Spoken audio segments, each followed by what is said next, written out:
Talking specifically about the way to advertise. How do we do this? How do we bring women into aviation? I think a big part of it begins far earlier than people realize.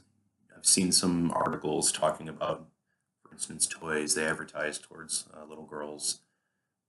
Many times they're very feminine, they're Barbies, they are dolls, they're toys like that that aren't necessarily building related, science, mechanical type toys.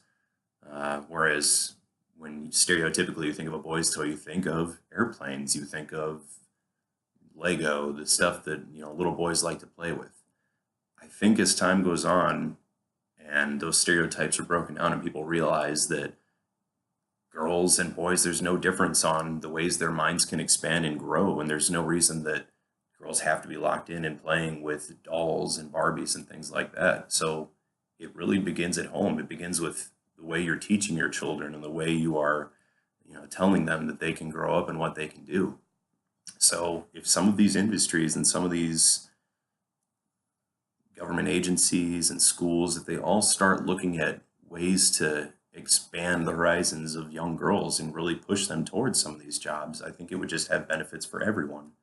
Talking about the STEM industries, there was an article in US News talking about that women are about 47% of the workforce in 2015, but only 39% of them were chemists and material scientists. 28% were environmental scientists or geoscientists. 16% were chemical engineers, and only 12% were civil engineers. So those smaller percentages were how much women made up of those career fields. And there's really no reason for that. There's no reason women can't do those same jobs as men. It's just maybe they're not being advertised towards, or it's not something that people are focusing on bringing women into those career fields. So there's really no reason for that disparity. And the same happens in aviation. There's no reason for there to be a disparate number in the amount of women that are certificated pilots or maintainers as to the men. So it's definitely something that perhaps more studies should be done on, but it begins at a very young age and just continues onward as time goes on. So if we start working now towards advertising towards children on becoming pilots or working in aviation or going towards some of the more difficult degrees in science, technology, engineering, or mathematics, it's only going to reap benefits for the rest of us down the road. The ways to do those marketing then, we talked about social media already. We can do mass marketing with it, direct marketing, so you're actually sending out information to the people that you're trying to target.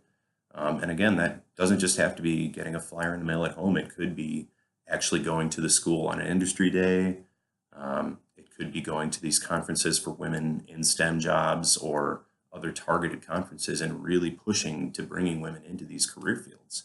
There's just no reason for there to be a disparity there.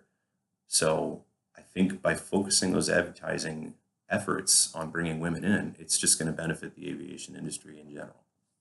Thanks for watching, and I hope if y'all have any good points, you mention them in the comments down below, and we'll have a good conversation about them. See ya.